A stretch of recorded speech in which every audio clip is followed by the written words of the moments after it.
794 651 kroków. Tyle zajęło mi przejście z Wołosatego w Bieszczadach do Ustronia w Beskidzie Śląskim. W taki sposób ukończyłem główny szlak beskidzki. Najdłuższy szlak turystyczny w Polsce.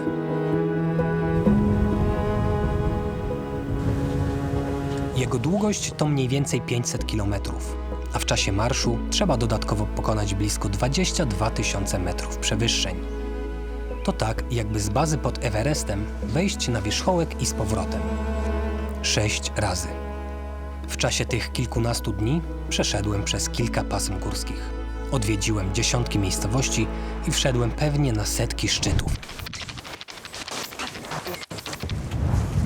Zacznijmy jednak od początku.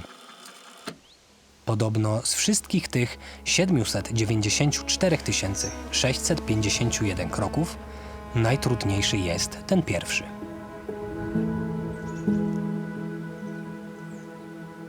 Jest i kropka. Tak zwyczajowo w górach oznacza się początek albo koniec szlaku. Dla mnie będzie to start długodystansowej przygody. Właśnie tutaj w Wołosatem zaczynam główny szlak beskidzki. Czeka mnie blisko 500 km przygody.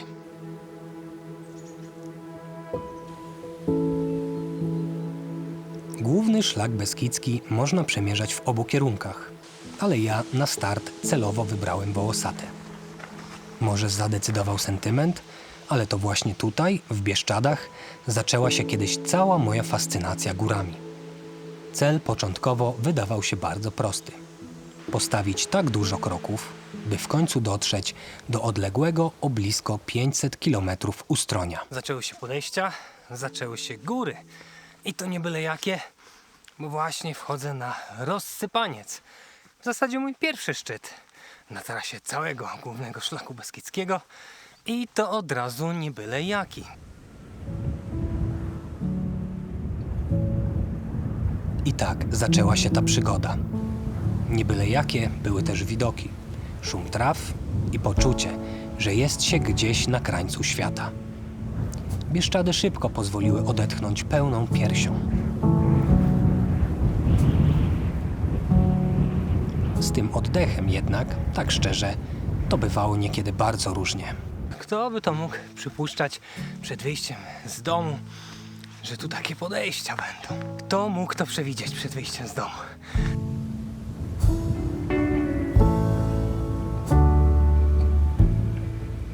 Bieszczady były pierwszym pasmem na trasie mojej wędrówki. To tu zdobywałem pierwsze szczyty. Narzekałem na pierwsze strome zejścia. To tu oglądałem też pierwsze wschody słońca. To tu także po raz pierwszy spotkałem się z nim. Nie jest dobrze. Widziałem gigantycznego niedźwiedzia.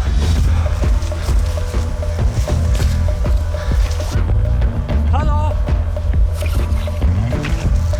Niech mnie usłyszy. Może gdzieś zejdzie. No dobrze, chwilę odczekałem i idę nieco poniżej szlaku, takim otwartym lasem. Większe szanse, że go gdziekolwiek zobaczę. I staram się być głośno. Niedźwiedzie raczej sobie pójdą, jeżeli usłyszą człowieka, więc starczy pewnie poczekać chwilę. Chyba poszedł. Muszę być nieco głośniej, jeżeli będę szedł tutaj dalej. Czasami niektórzy wieszają sobie takie dzwoneczki, bo to już z daleka daje znać dzikim zwierzętom, że ktoś się zbliża. One raczej nie przepadają za człowiekiem, więc jeżeli tylko usłyszą, to gdzieś tam sobie uciekają. A jeżeli już się zdarzy takie spotkanie, no to najlepiej po prostu jest się w miarę spokojnie wycofać. Ten spokój pewnie trudno. Z jednej strony trochę żałuję, że nie zdążyłem wyciągnąć aparatu, żeby przynajmniej 3-sekundowy klip nagrać. No ale z drugiej strony to taki odruch, bo ten niedźwiedź wstał w zasadzie, no tak jak stąd do tamtego drzewa, 30-40 metrów. Więc pierwsze, o czym się myśli, to żeby po prostu się wycofać. A tak w ogóle to niedźwiedź widziany na żywo robi znacznie większe wrażenie niż na zdjęciach. No jest po prostu wielki. Gigantyczne cielsko wynurzające się gdzieś tam za zakrętu robi wrażenie. Łydki mi się trzęsą. Nie sądziłem, że to możliwe.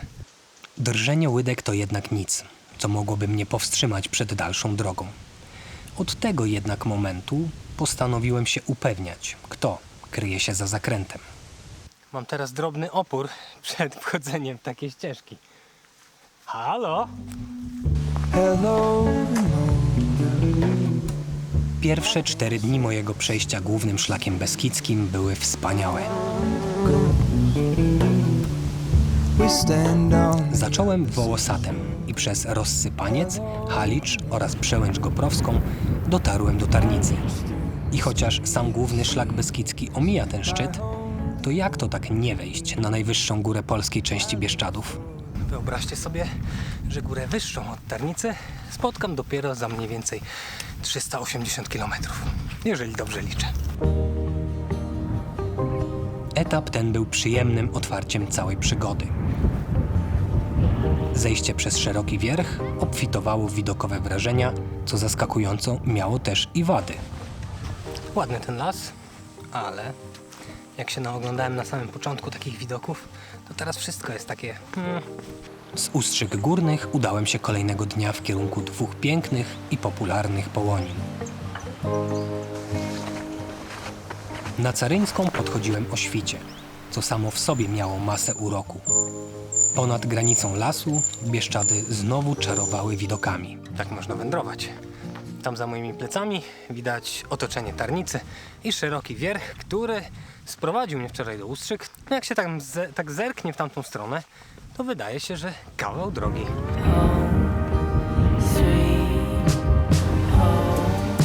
Wgramolenie się na szczyt było jednak dopiero początkiem całej zabawy.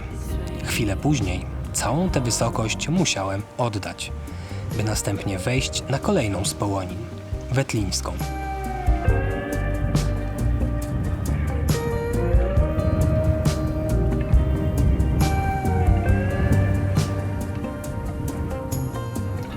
Nie czułem jednak, żeby to był jakiś problem.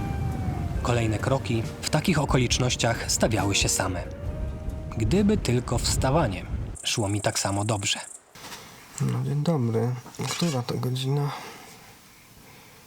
4:06. Wspaniale.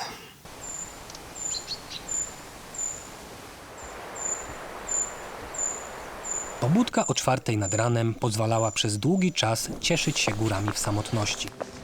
W dodatku łatwiej było mi uniknąć upału czy popołudniowych burz. Kolejnego dnia w drodze na Fereczatą i Jasło charakter bieszczadzkiego odcinka się zmienił. Widoki stały się skromniejsze, a mnie przyszło lawirować w cieniu wysokich buków. I tylko jedna myśl zaburzała ten mój niemal idealny spokój. Dobrze, że to nie sępy. Nie ta. Jak pozbyć się zbędnego balastu? Poczta znaleziona, statyw odesłany. Nie powiedziałbym, że zrobiło mi się magicznie jakoś od razu lżej. Zwłaszcza, że plecak wypakowałem po brzegi z zakupami.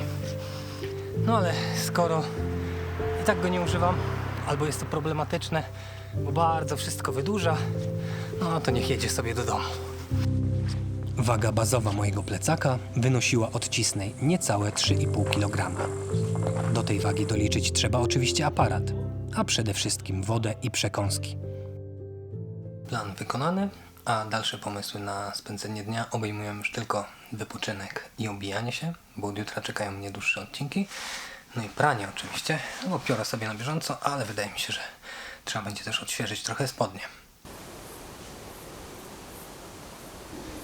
4. dnia na szlaku czekało mnie pożegnanie z Bieszczadami. Z Bacówki pod Honem ruszyłem w ciche pasmo wysokiego działu.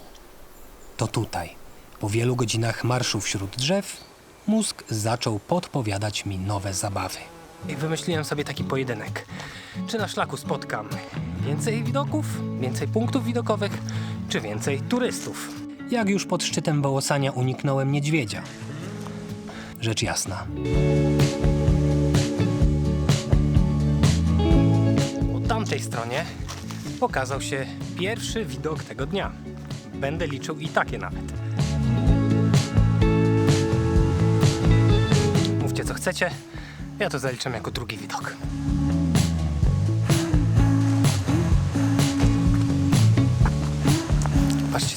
Znalazłem ławeczkę i najprawdziwszy punkt widokowy. Ten liczę za 2 punkty.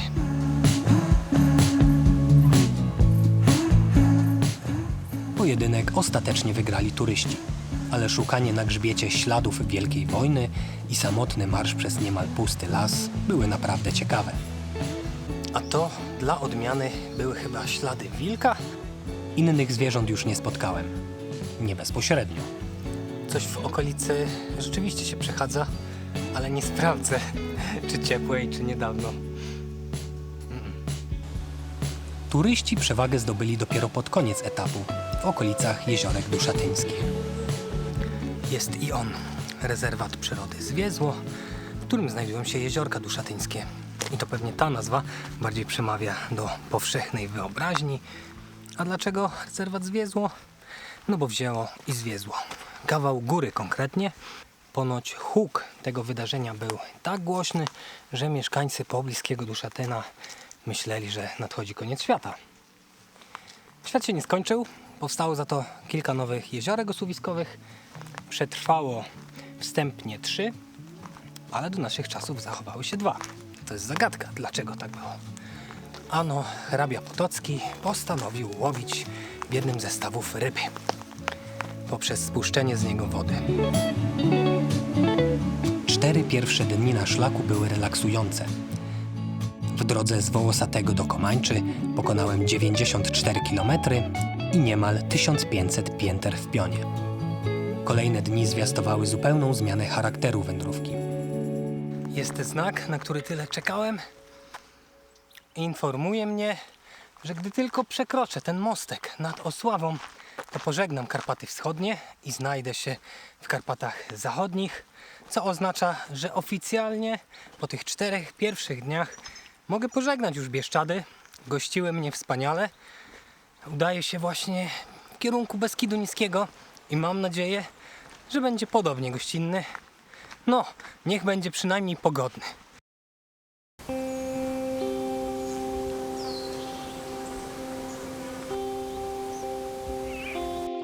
Oto Beskid Niski. Najdłuższy odcinek w czasie głównego szlaku beskidzkiego. Ponad 140 km błota. Intensywnych podejść.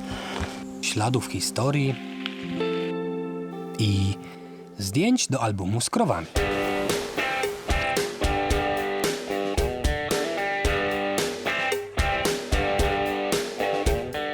Były i byki. To pasmo, które się kocha Jest po prostu albo nienawidzi. Często jednocześnie. I to nawet tego samego dnia. Na szczęście mam nagrodę pocieszenia. Gdzieś tutaj, po kilku pierwszych dniach, życie zaczęło stawać się prostsze. Uwierzycie, że sobie poszedł, ale jest drugi. I to mimo faktu, że jak się miało okazać, warunki wcale łatwiejsze nie były.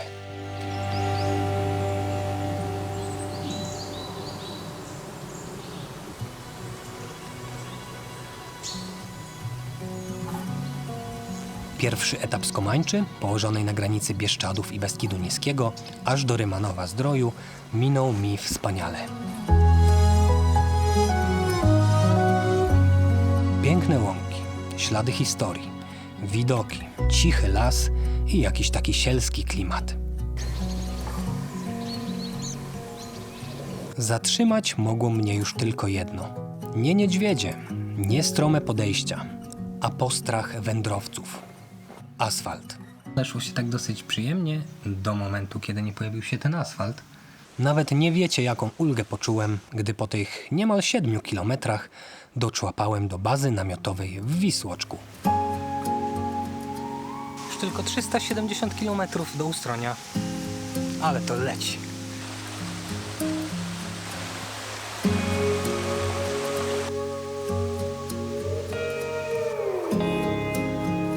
Takich baz namiotowych rozsianych w naszych Beskidach jest kilka, ale do tej oczywiście mam największy sentyment. Spędziłem tutaj bardzo dużo czasu ostatnio. Jest tutaj w zasadzie wszystko, co potrzebne turyście do spędzenia nocy. Przede wszystkim jest pięknie, jest wodospad, który jest atrakcją samą w sobie. Są naczynia, jest zlew, płonie ognisko, można kawę robić. No i nawet prysznic jest i pyszna, zimna woda ze studni. Tej ostatniej sobie nie odmówię.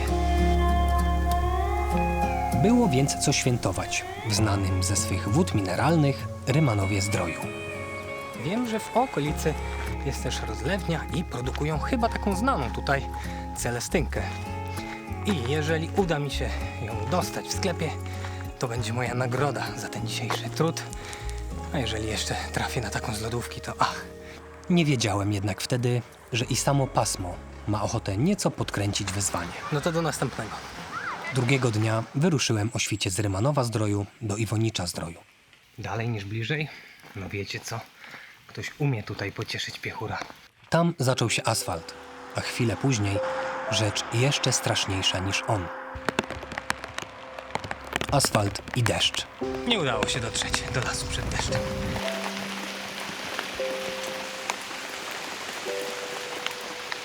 Szczęśliwy z tego powodu nie byłem, ale jakoś mocno zmartwiony też nie. Do czasu. Bo jeżeli Bieszczady były pasmem pierwszych szczytów i wschodów, to Beskid Niski był miejscem, w którym przydarzył mi się pierwszy kryzys. Parę chwil i w zasadzie pokrzyku, ale po opadach właśnie teraz tworzy się tutaj błotko. No i pewnie, gdyby było go więcej, to wcale taki zadowolony z siebie bym nie był.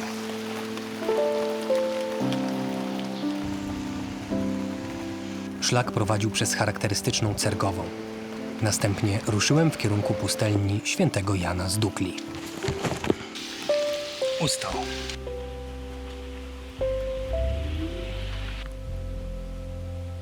Chyba pierwszy przypadek w moim życiu, że wchodząc gdzieś zahaczyłem głową o futrynę. Tak niziutkie jest to wejście, a tutaj jest jeszcze źródełko i niektórzy uważają, że woda, która stąd wypływa, ma uzdrowicielską moc. Na metę etapu, do Chyrowej, schodziłem jednak w kiepskim humorze. Gdzieś na grząskim błocie podjechała mi noga i mój mięsień przeszył rozrywający ból. W takich chwilach musiałem sięgnąć do mojego notesiku z lekarskimi poradami.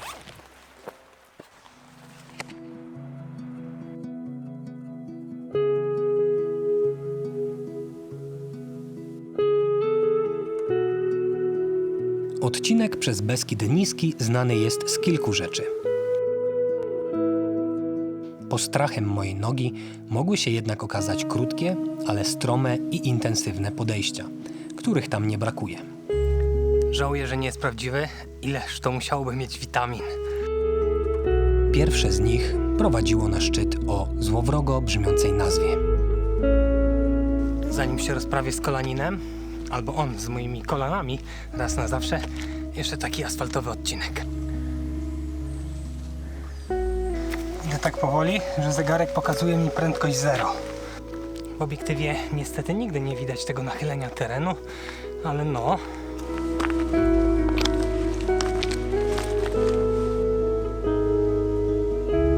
Kolana całe, udo też, no ale mocny zawodnik z tego kolanina. Ból pogłębiał się z każdym krokiem, a pod koniec dnia ledwo ciągnąłem już nogę za sobą. Wymyśliłem najbardziej suchy żart na świecie. Trzymajcie się. Udo się, czy się nie udo? Najważniejsze jednak, że lasu nie brakowało. Zielony ponoć uspokaja. Podobnie jak kawa i pierogi.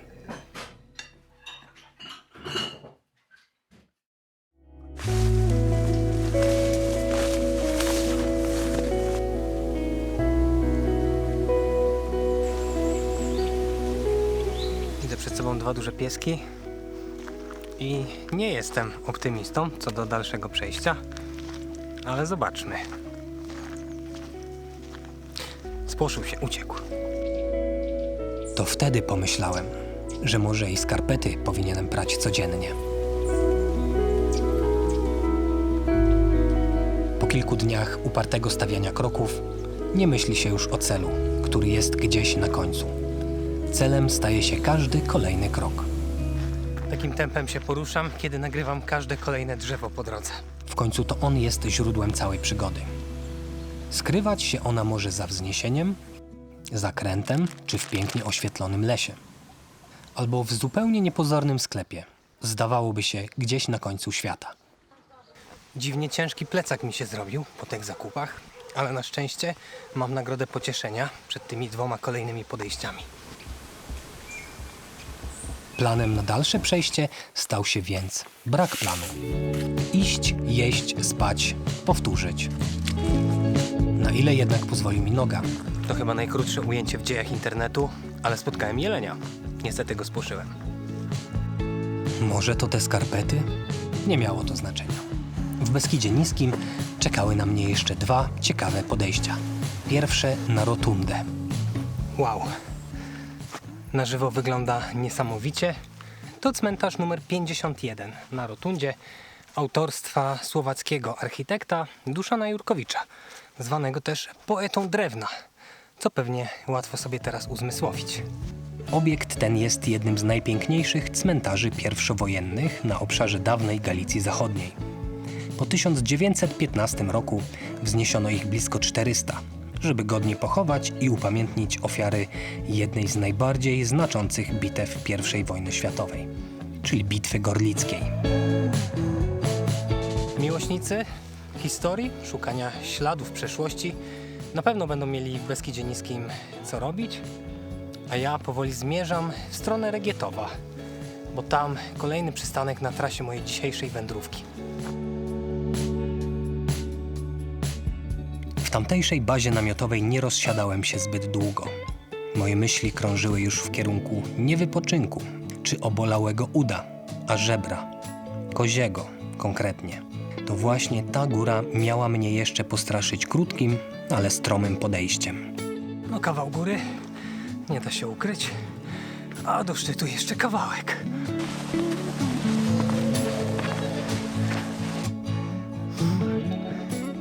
Ja nie wiem, kto wymyślił tę górę, ale jest kozie żebro. Rzeczywiście chyba faworyt w tym moim prywatnym rankingu intensywności podejść na Głównym Szlaku Beskidzkim. Strąca Kolanin z pierwszego miejsca.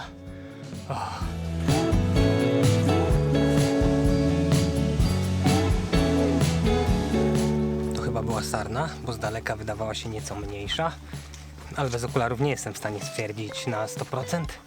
No ale udało się coś nagrać. Rekord tamtego klipu pobity. Chodzić, obserwować, jak powiedziałby lekarz z wieloletnim doświadczeniem.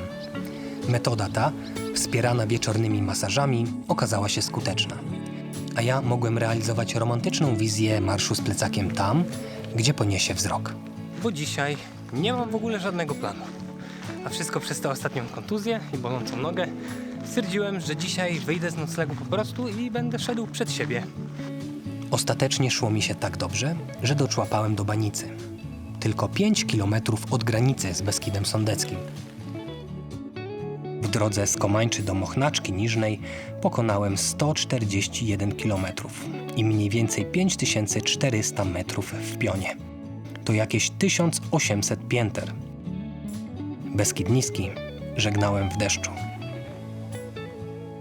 Znowu jest szaro i pochmurno. No i pokonuję ostatnie kilometry Beskidu Niskiego. Wchodzę chyba nawet na ostatni szczyt. Z nadzieją więc czekałem na to, co przyniesie Beskid Sądecki.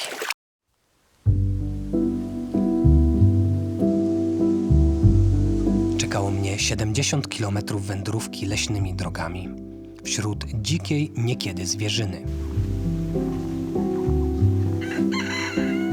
Etap widoków, pasterskiej przeszłości i głębokich dolin. To tutaj stan moich nóg wreszcie zasugerował, że może jednak się uda. Gonię jakąś kilkudziesięcioosobową wycieczkę. Sukcesy związane ze stawianiem kolejnych kroków były bowiem oczywiste. Wyprzedziłem ich. Czy było łatwo? Absolutnie kurde nie. Gdzieś tutaj jednak, po kolejnych dniach wędrówki, miałem przekroczyć połowę Głównego Szlaku Beskidzkiego. Optymista powiedziałby, że dalsza droga stanęła przede mną otworem. Ja natomiast doskonale przeczuwałem, co to może być za otwór. I ty, Beskidzie Sądecki, przeciwko mnie.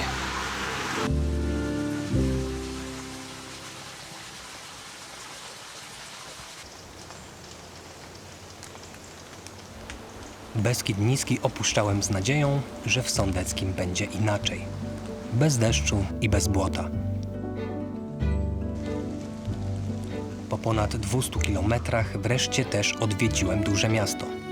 I to nie byle jakie, bo Krynice-Zdrój. Słynne uzdrowisko, które w latach swej świetności gościło takie osobistości jak Piłsudski, Sienkiewicz, Matejko, Rejmont, Modrzejewska, czy oczywiście związany z tym miastem Jan Kiepura. Wprawne oko bez trudu dostrzeże wybudowaną przez niego patrię. Luksusowy pensjonat, gdzie ponoć odbywały się bale, jakich świat nie widział. Mnie jednak bardziej interesował bankomat oraz sklep. Niby miejski, ale całkiem urokliwy jest ten odcinek. Sporo bardzo ładnej zabudowy, zabytkowej w końcu. Aż nachodzi człowieka myśl, już po co to wszystko, po co ten wysiłek, ten marsz w deszczu i błocie. Może znaleźć sobie jakiś taki właśnie pokoik. Ale mam dobre przeczucia co do dzisiejszego dnia i kolejnych. Czy się sprawdzi, nie wiem, ale zmiana środowiska, Beskid Sądecki, powinno się zrobić bardziej widokowo, jeżeli pogoda dopisze. No i uciekam powoli z Krynicy Zdrój i będę wspinał się na Jaworzynę Krynicką, ale wspinał powoli i na raty, bo to nie takie hop. Charakter wędrówki miał się tutaj zmienić. Mniej krótkich, stromych podejść, a 2 wybitne pasma – Jaworzyny i Radziejowej. Plecak pełen pyszności i brak deszczu sprawiły, że znów chciało mi się stawiać kroki. Gonię jakąś kilkudziesięcioosobową wycieczkę. Wygląda na szkolną, ale wakacje. Młodość, siła, kondycja, wytrzymałość kontra doświadczenie. Kto wygra?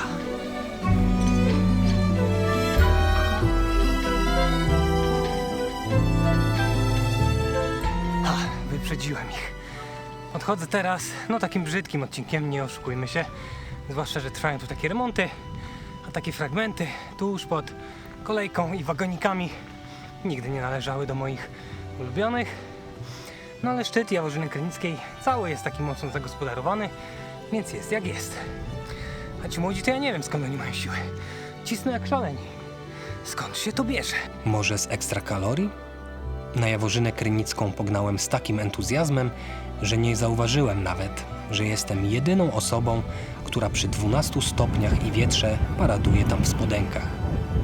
Dopisało jednak i słońce, o którym przez ostatnie dni zapomniałem. Rzeczywiście ten szczyt Jaworzyny Krynickiej niezbyt atrakcyjny.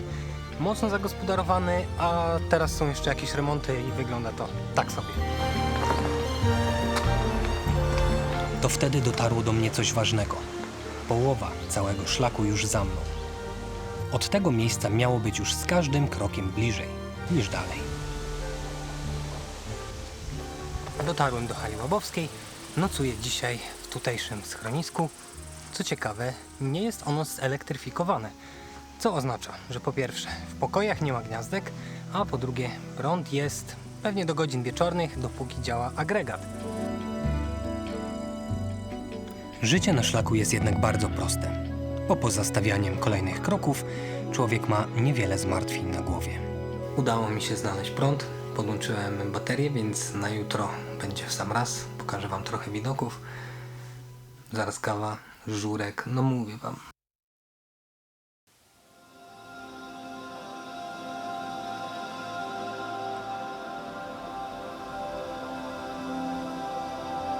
Na Hali Łabowskiej, tuż przed świtem, rozpoczynam 10. dzień mojego marszu głównym szlakiem beskidzkim.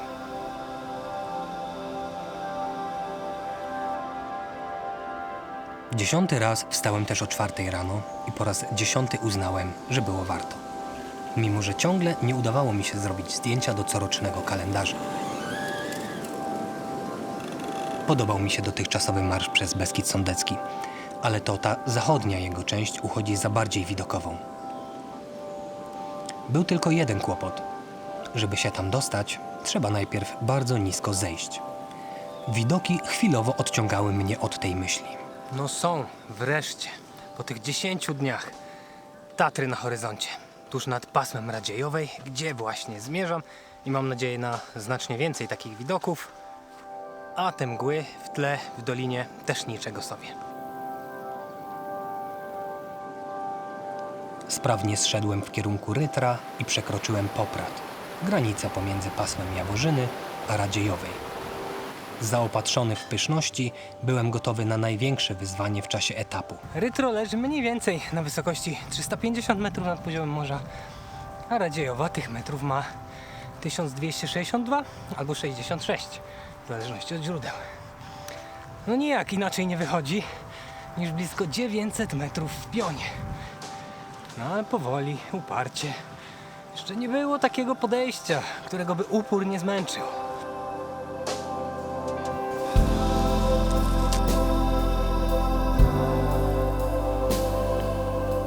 Całą następną godzinę, a może nawet dwie, mógłbym podsumować krótkim zdaniem. No, stromo. Wewnętrzny poeta mógł mieć rację, więc upierałem się i męczyłem, podziwiając pozostawiony na drugim brzegu zamek w Rytrze. Widokowe polany na Kordowcu i pod Niemcową szybko skradły moje serce, a że po kontuzji nie było już śladu, Dostałem się na grzbiet. to na Radziejową wszedłem w doskonałym humorze.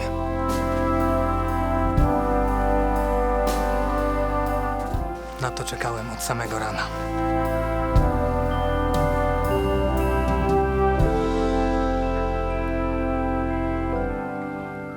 No nie wierzę, jestem na wieży sam. Tatry może pod chmurami, ale widać 360 stopni. I są tu takie panoramy z podpisanymi szczytami.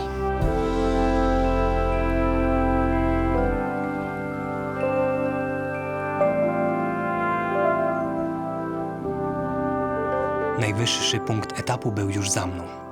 I chociaż dalsza droga w kierunku schroniska na Przechybie i noclegu na przełęczy Przysłop bywała męcząca, Jeszcze jedna taka hopka i po prostu osiwieje. to sprawnie dotarłem na miejsce. Jak już się położę w łóżku, ktokolwiek mnie z niego wyciągnie, zostanie chyba nowym królem Arturem.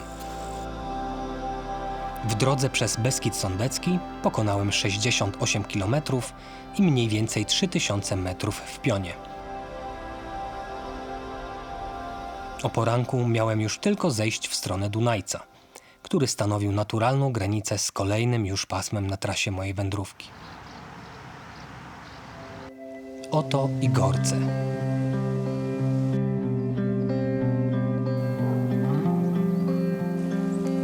Widokowe pasmo z licznymi pasterskimi halami. Nie powiem, że poznaję, ale to chyba Polana Zielenica. 50 km marszu przez jedne z najpiękniejszych miejsc w całych Beskidach. To tutaj powrócił deszcz, a z nim okazja do rozmyślań. Po blisko 300 kilometrach wędrówki moje zmysły wyostrzyły się tak bardzo, że zacząłem dokonywać niesamowitych odkryć. Zacząłem widzieć swój cień. Jestem pod wysokimi drzewami. Gorce były pasmem zapraszającym do wędrówki. Wlały we mnie sporo optymizmu. Mimo wszystko. Mogłoby już nie padać. Ach, te prognozy. Dzisiaj miało być ładnie przecież. Gdzieś tutaj już na dobre zaczęło do mnie docierać, że cel w Ustroniu nie ma tak naprawdę znaczenia.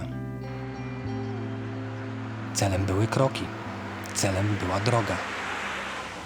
Beskid Sądecki, po tamtej stronie Dunajca, a po tej są już Gorce. Z Krościenka nad Dunajcem czekało mnie podejście na jeden z najbardziej widokowych szczytów w całych Beskidach. Nie chciał dać się pomiziać? No dobrze. Tak więc zaczynam tę trudniejszą część dzisiejszego etapu, czyli podejście na Lubań. Pewnie trochę ponad 700 metrów w pionie mnie czeka, ale i tak chyba jestem fanem jednak takich rozwiązań, kiedy to podejście jest jedno, ale konkretne, a później można trochę grzbietem pomaszerować. Wydaje mi się, że to bardziej do mnie przemawia niż to, co w Beskidzie Niskim, czyli liczne podejścia, zejścia i tak w kółko.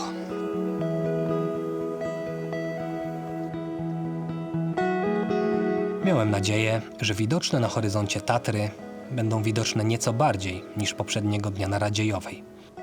Uwiecznię ten kadr, bo może się okazać, że już bardziej przejrzystego widoku Tatr dzisiaj nie zobaczę. Nadzieja jednak matką i wszystkie dzieci kocha. Skupiłem się więc na stawianiu kroków, zwłaszcza, że na szlaku było przyjemnie cicho i pusto.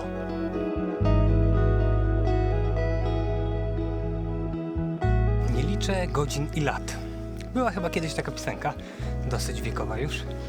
To nie jest utwór z czasów mojej młodości, nie myślcie sobie, ale myślę, że tak mógłbym podsumować tę ostatnią godzinę pewnie na szlaku od takie całkiem przyjemne dreptanie. Nie miałem powodów do narzekań, bo chociaż było szaro, to jednak na horyzoncie sporo było widać.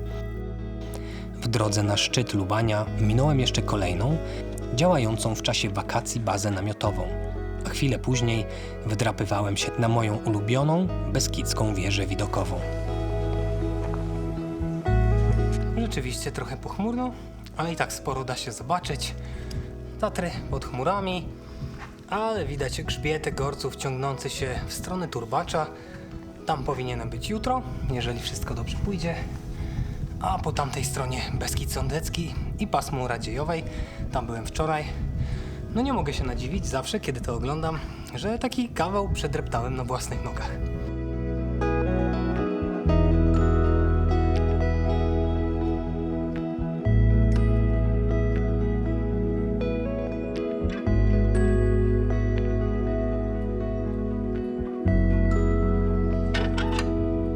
Nie wiedziałem wtedy, że ta panorama szczytowa to najlepsze, co mnie tego dnia spotka. Już na zejściu zacząłem zadawać sobie kluczowe pytanie. Zakładać pelerynę przeciwdeszczową, czy jeszcze nie? Nie przeszkadza mi jakoś przesadnie ten deszcz, ale powtórzę się pewnie, że jak nagrywam, to mój aparat nie jest wodoszczelny i od razu muszę go chować gdzieś pod peleryną i tak dalej. Muszę ją ubierać jak jakiś super bohater. A dopóki nie kapie z nieba, no to mogę wam pokazywać te wszystkie mijane drzewa na szlaku, te wszystkie kamienie, setki tysięcy zrobionych kroków i tak dalej. Drzew, kamieni i kroków tego dnia nie brakowało. I sprawnie dotarłem do Studzionek, gdzie tego dnia nocowałem. Kolejnego dnia do listy rzeczy, których nie brakowało, mogłem dołożyć mgłę, mrzawkę, chmury i chłód. Matka natura nic sobie nie robiła z moich oczekiwań. Może się uda.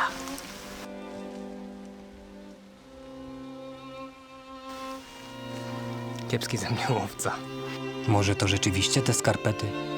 Z dzikich zwierząt udało mi się w czasie całego przejścia uwiecznić jedynie nadpobudliwego koguta dzień wcześniej.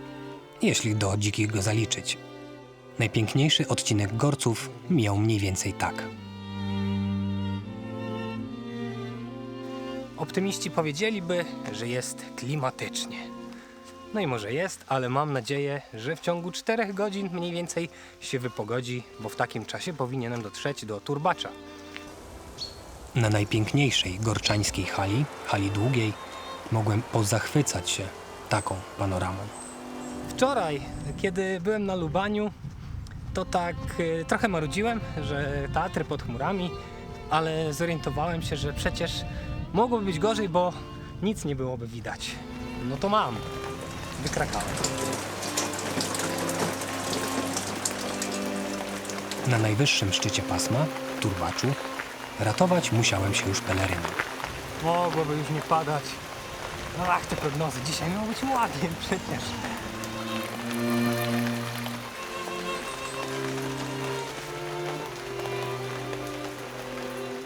Gorce jednak postanowiły należycie się pożegnać. Wyszło słońce, zrobiło się pięknie, a na Maciejowej postanowiłem rozgrzać się w mój ulubiony sposób. No i bardzo mi się tutaj podoba. Myślę, że wpływ na to ma fakt, że wyszło słońce.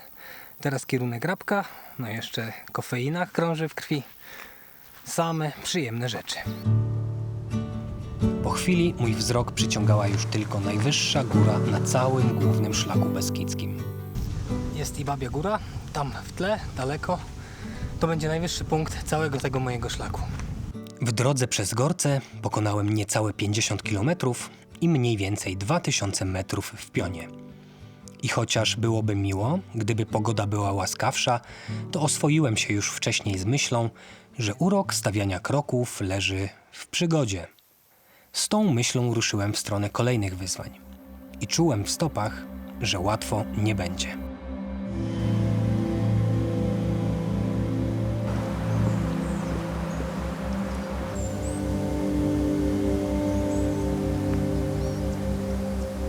Czekało mnie przejście przez najwyższe z wszystkich pasm, które mijałem w drodze do Ustronia. To tutaj znajduje się najwyższa polska góra, która nie leży w Tatrach. Najwyższy punkt całego głównego szlaku beskidzkiego. Powrócili starzy znajomi. Ileż to już dni bez krów na szlaku było. Wzbogaciłem się o nowe, siwe włosy. To jeszcze nie jest ostateczne do góry, bo dosłownie za chwilę znowu będzie w dół.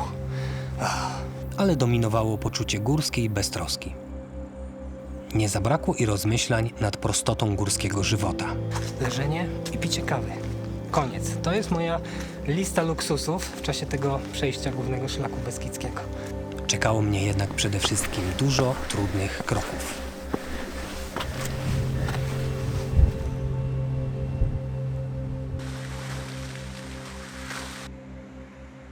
Najpierw jednak w ten Beskid Żywiecki musiałem się jakoś dostać. Lub w Beskid Żywiecko-Orawski, jak według nowej regionalizacji określa się to pasmo. W Rabce-Zdroju zrobiłem solidne zakupy na następne dni. A potem przekroczyłem Rabę, określającą zachodnią granicę Gorców. Daleko na horyzoncie malowało się już pasmo Policy, ale dzieliło mnie od niego jakieś 15 kilometrów takiego, między innymi dreptania. Przyjemny był ten początkowy fragment dzisiejszego etapu. Takimi otwartymi polami, wzgórzami prowadził. Dało się coś nawet pooglądać. A dzisiaj każdy taki fragment będę traktował jako coś miłego, bo w internetowych relacjach ten odcinek pomiędzy Rabką Zdrojem przez Jordanów do Bystrej Podhalańskiej jawi się jako taki niezbyt lubiany. Nie wiem dlaczego, może dlatego, że jest tutaj dużo asfaltów i często ten szlak zawija do miejscowości. Okaże się, sprawdzę to. Więc każdy przejaw ucieczki do lasu albo na pola to będzie dzisiaj zaleta. Leniwy to był odcinek i wcale nie taki zły, mimo nadmiaru asfaltu. Jestem świadkiem jakiejś ważnej narady. Piszcie w komentarzach, nad czym tak debatują. Wkrótce jednak mogłem skupić się na tym, co od kilkunastu dni szło mi najlepiej. Och, cóż za odmiana. Rzeczywiście, szlak wyrwał ostro do góry. No i trzeba tutaj zacząć używać płuc. No jeszcze kawałek do podejścia. A potem znowu do podejścia. A potem znowu aż do Policy. Na całe szczęście na szlaku było bardzo spokojnie, więc cały ten ładny miejscami las mogłem mieć dla siebie. W międzyczasie pokazały się nawet jakieś widoki. Ale tylko mnie to zasmuciło. Widać było Beskid Wyspowy z charakterystycznymi wyspami, Gorce i czwarty dzień już nastawiam się na panoramę Tatr i dzisiaj znowu pod chmurami. Pięknie zrobiło się w okolicach hali Krupowej, gdzie znajduje się schronisko. Stamtąd czekało mnie już ostatnie podejście na szczyt, na który czekałem blisko 380 km. Ciekawostka, za mniej więcej pół godziny będę w najwyższym punkcie, jaki do tej pory osiągnąłem na głównym szlaku beskidzkim. Ten rekord ustanowiłem jeszcze pierwszego dnia. Polica jest doskonałym przykładem, że może czasami wzrost to za mało i przydałby się jeszcze jakiś charakter. No taki sobie ten szczyt Policy. Jest tutaj trochę niskich drzew, las jest bardzo mocno przerzedzony, ale że to jest szczyt widokowy, to bym nie zaryzykował powiedzieć. Rzeczywiście 1369 metrów, rekord tego przejścia póki co aż do jutra, kiedy to będę wchodził na Babią Górę, którą widać już tam.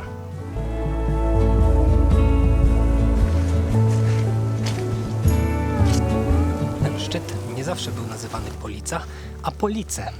I nie chodzi o ten zespół rockowy ze Stingiem, The Police, tylko o specjalną półkę na sery w Bacówce, bo tak podobno Wołosi określali takie miejsce. No i stąd nazwa. Tyle drogi przede mną jutro. Chociaż częściowo jeszcze dzisiaj, bo właśnie zmierzam w stronę Przełęczy Krowiarki. No ale to jeszcze dobrych kilka kilometrów, pewnie ze 2 godziny. I to nie całe, jak się okazało. Szlak wymęczył mnie jeszcze podejściem, które przy tych 38 dotychczasowych kilometrach nie było specjalnie przyjemne. Na dobitkę jeszcze jakieś ostatnie podejście. I to na nienazwany szczyt. Nawet nie będzie można się nim pochwalić. Ale myśli mogłem kierować już powoli w kierunku najwyższej góry w czasie całego przejścia głównego szlaku beskidzkiego.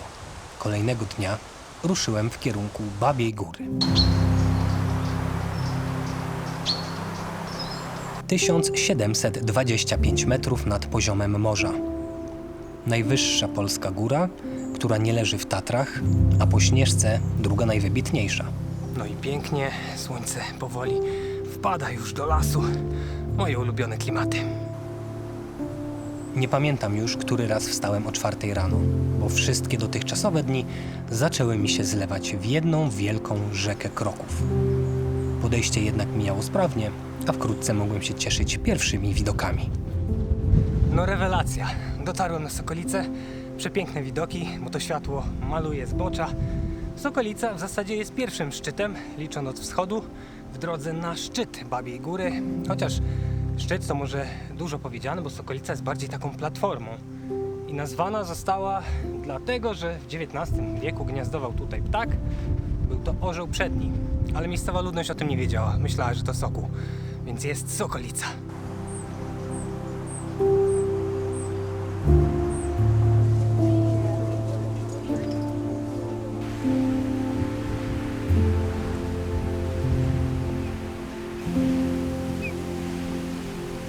Zbliżam się do mojego ulubionego szczytu w masywie Babiej Góry, czyli do Gówniaka.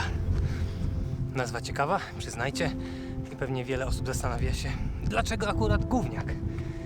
To zdradza alternatywne określenie tego szczytu, czyli Wołowe Skałki, bo te podszczytowe fragmenty Babiej Góry otwarte służyły w przeszłości do wypasu wołów, które spędzano tutaj w okolice właśnie tych skał.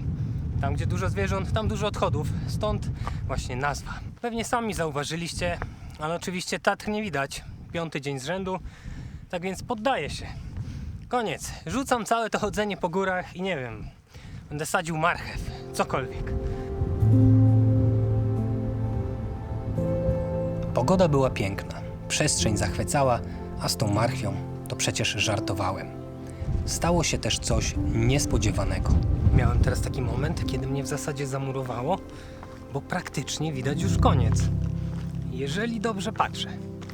Tam jest masyw Pilska, tam idę dzisiaj, a później tam w stronę Węgierskiej Górki i widać już masyw Skrzycznego, bo jest charakterystyczny. Szlak nie prowadzi na Skrzyczne, ale ten grzbiet właśnie ciągnie się w lewo w stronę Baraniej Góry, gdzie szlak już wchodzi, no i później prowadzi jeszcze grzbietem, który niknie z tej perspektywy dobre pewnie 20-30 km w kierunku Ustronia. I tam jest meta. 500 km od Wołosatego. Po tych 14 na razie dniach no można już wypatrywać powoli mety wędrówki. Ale niesamowite.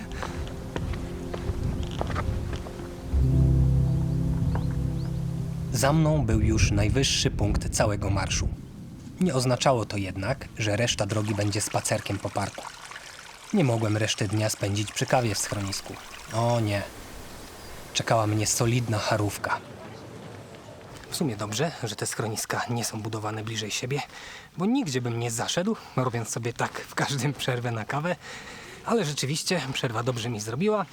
No i na razie przynajmniej mogę pożegnać podejścia, bo teraz ścieżka trawersuje zbocze i jest tak dosyć spacerowo.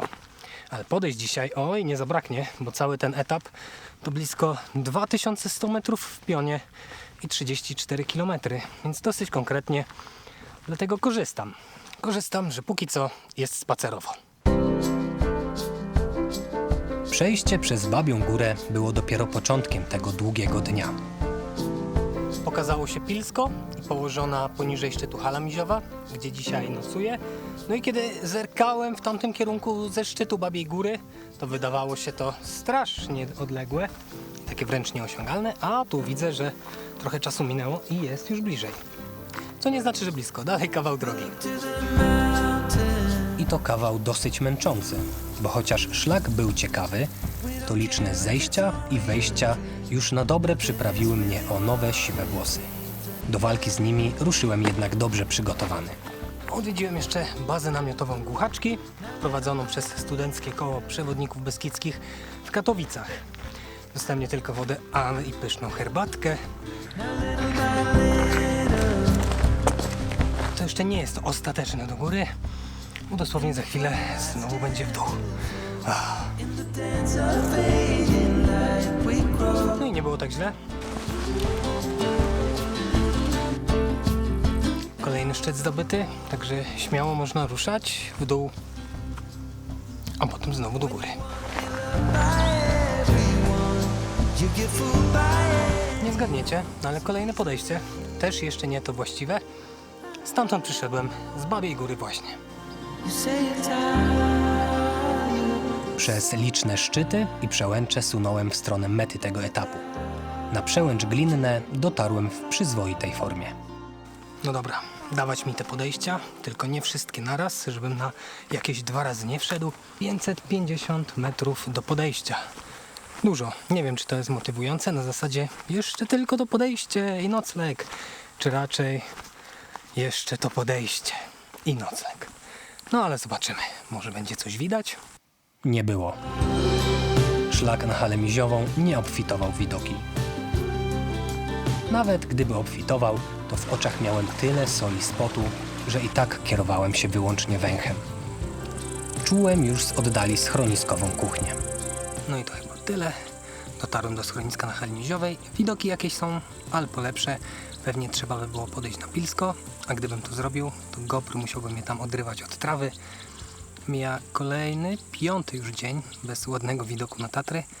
Jutro ostatnia okazja dla osób ze średnim wzrokiem i bez okularów.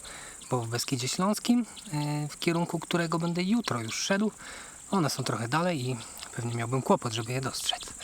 Trudno mi jednak było zachwycać się otoczeniem, bo kłopoty dopiero miały się zacząć. Na raptem 78 km przed końcem.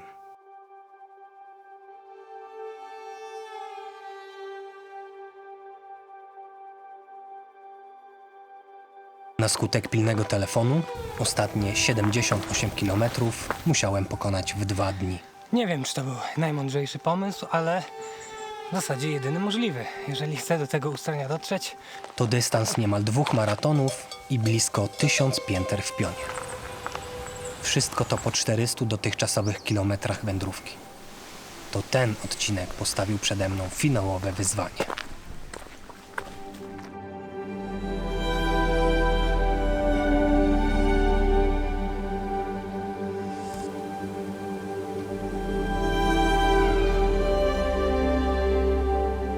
Poranek był piękny i cichy, ale tym razem wyszedłem wcześniej nie ze względu na widoki. Chodziło o rzecz najcenniejszą w czasie całego przejścia. O czas. Zostały mi tylko 2 i to niecałe dni, by przejść brakujące 78 kilometrów.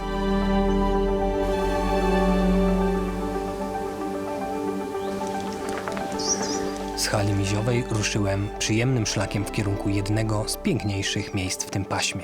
tak mniej więcej wygląda Larysianka. Przyznajcie, że piękna. Nazwa hali, ale i szczytu, Larysianka, rzeczywiście odnosi się do Rysia. Widoki są piękne, tyle wam powiem, ale nie na Tatry.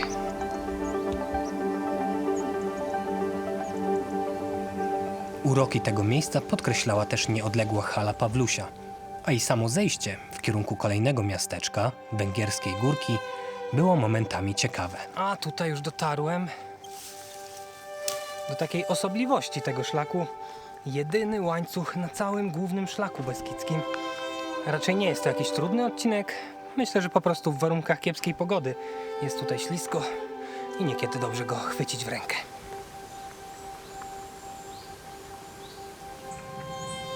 Wśród sielsko wyglądających lasów i łąk sprawnie stawiałem kolejne kroki.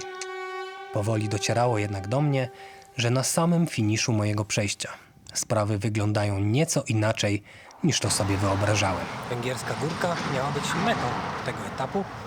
Tak sobie myślałem jeszcze przed rozpoczęciem całej wędrówki głównym szlakiem beskidzkim, że tutaj właśnie zrobię sobie krótszy dzień, a w Beskidzie Śląskim spędzę później 2 kolejne dni. Tak się jednak niestety nie wydarzy. To jest 500 km, kilkanaście dni. Trzeba zagospodarować dużo urlopu, czasu wolnego, czasu w oderwaniu od innych obowiązków i myślę, że to też jest problem, który dotyka sporo wędrowców, no i dotyka i mnie. Jutro wieczorem muszę być już koniecznie z powrotem u siebie. Patrzyłem na mapę. Z Węgierskiej Górki do mety w Ustroniu jest 53 km. Nie ma szans, żebym był w stanie to przejść i jednocześnie zdążył wskoczyć w jakiś autobus i pociąg, żeby dotrzeć jutro wieczorem do siebie. No i tak kombinowałem, no bo przecież żal trochę, 53 km. Więc jedyne co mi przeszło do głowy, to iść dzisiaj tak długo, jak pozwolą nogi. Tak, żeby jutro ten odcinek był po prostu krótszy i żeby przez ten Beskid Śląski przeskoczyć dzisiaj i jeszcze jutro. Za mną było już tego dnia 24 km, ale wszystko co trudne miało się dopiero zacząć. No to próbujemy. Przede mną jakiś kilometr do podejścia w pionie. Na szczęście nie w jednym ciągu. W jednym ciągu raptem jakieś 600, może 700.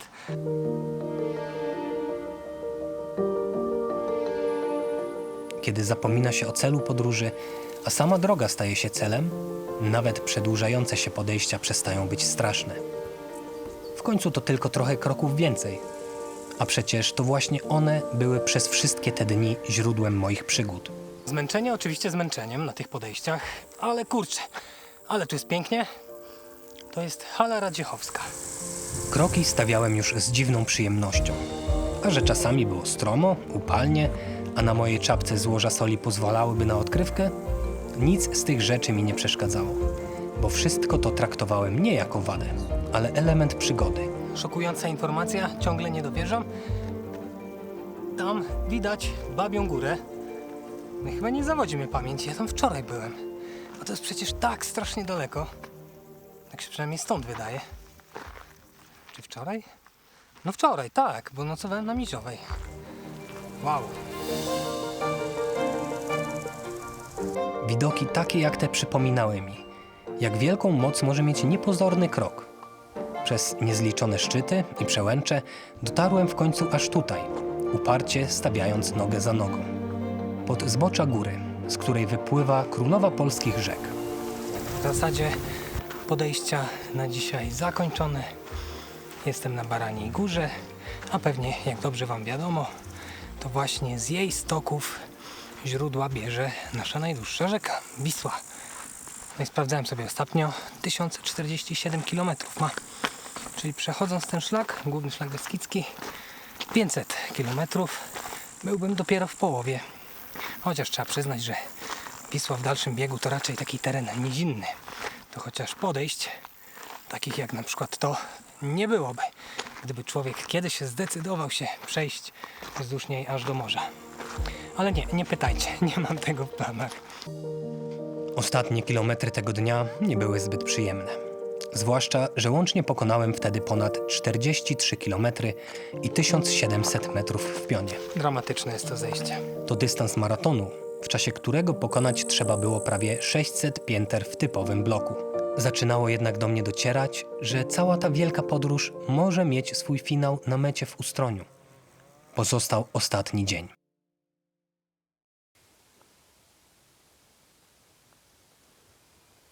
Tradycji musiało i tym razem stać się zadość. Wstałem więc o 4:00 i zanurzyłem się w ciemny las.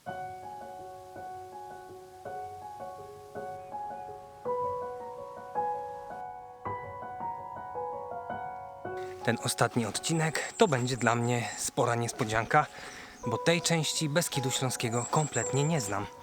No i wszystko będę dzisiaj tak w zasadzie odkrywał na nowo. Coś tam czytałem, jestem przygotowany na osnutą legendami stromiznę Wielkiej Czantorii. Wiem też, że dosłownie na sam koniec szlak jeszcze będzie chciał mnie przetestować jednym takim konkretnym podejściem. ale mam nadzieję się nie dać. Już nie po tych wszystkich dniach na szlaku. No i tak w miarę spokojnie będę sobie dreptał, oglądał, zwiedzał. Taka trochę runda honorowa na sam koniec tego przejścia. Już bez jakichś tam większych szaleństw. Najważniejsze to właśnie spokojnie przemierzać szlak, żeby nie przydarzyła mi się na przykład jakaś głupia kontuzja, skręcenie. To by było dopiero.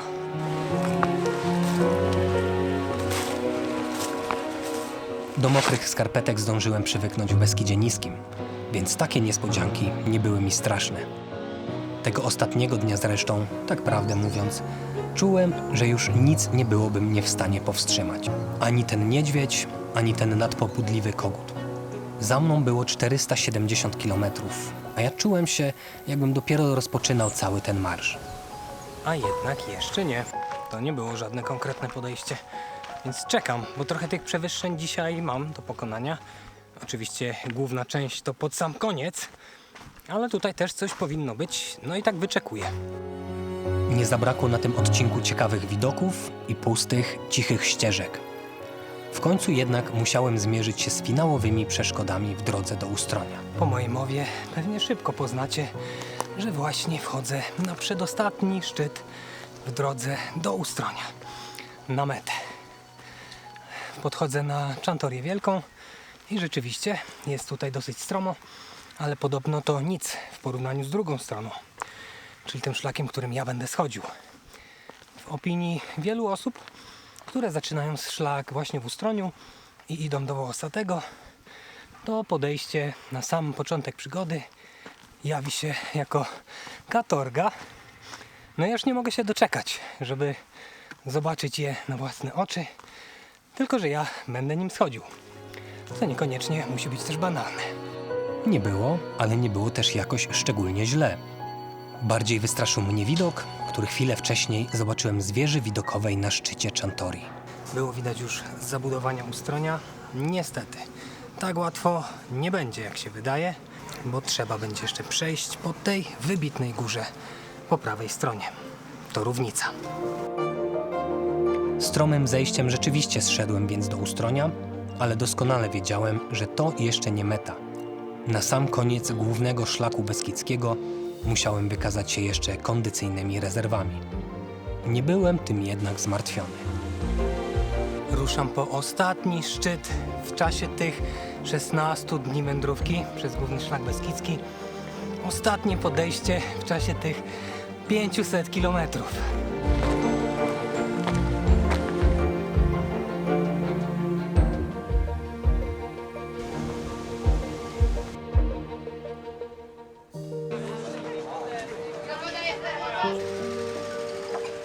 Minąłem gwarne okolice Równicy i zanurzyłem się w lesie. Prawie dokładnie tak samo jak 16 dni temu w Bieszczadach, kiedy zaczynałem tę wędrówkę. Od tego miejsca mniej więcej ścieżka będzie prowadzić już tylko w dół i została mniej więcej godzina. Około 4 km z tych 500. 4 ostatnie kilometry głównego szlaku beskidzkiego. Ostatnie kilka tysięcy kroków. Kroków, które pozwoliły mi zobaczyć w czasie 16 dni jedne z najpiękniejszych miejsc w naszych Beskidach.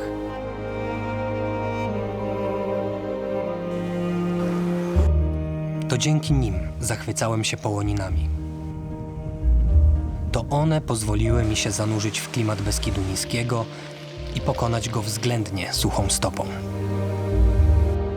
Każdy ten jeden z tych wszystkich 794 651 kroków był potencjalnie nową przygodą.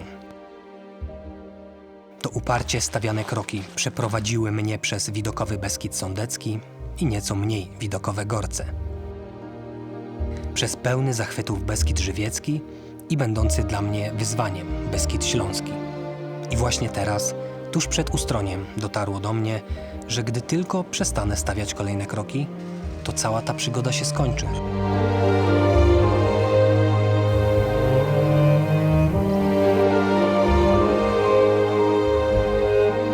Po 16 dniach pięknych wrażeń, odczuć, przemyśleń i poczucia niesamowitej wolności. Prostego życia, składającego się ze specyficznego rytmu dnia. Iść, jeść, spać, powtórzyć. Może więc to wcale nie pierwszy krok był tym najtrudniejszym. A ten ostatni.